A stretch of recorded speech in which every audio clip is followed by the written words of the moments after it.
Good morning. मला असं वाटलं की मी कालच पॅकिंग करून ठेवलेलं, पण लास्ट मोमेंटला माझी थोडी पॅकिंग राहिलीच होती आणि मी ती खूप घाईघाईने करत होते. कारण मी एक कांड करता करता वाचली. खूप जास्त वाचलं, नाही तर मी इतका ओरडा खाल्ला असता ना की भयंकर. झालं काय सांगते, मला ना फ्लाईटकडून मेसेज आलेला की ओके तुमची फ्लाईट ना 2 तास डिले झाली. तर मग मला तरी थोडा डाऊट होता. तरी पण मी चेक केलं की ओके खरंच आहे का, पेना नंबर वगैरे टाकून. तर ॲक्च्युली ती डिले होती.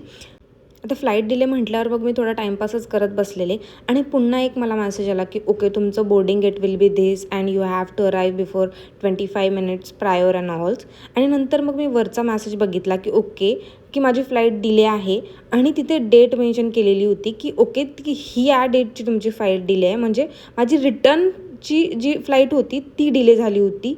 नंतर मी जे चेन्नई एक्सप्रेसला स्वतःला आवरून घेतलं आहे ना, सगळं बॅग वगैरे पॅक केलं की बस. आणि फायनली मी पोहोचले अहमदाबादला. कशाला ते मी तुम्हाला उद्याच्या ब्लॉगमध्ये सांगते. Thank you for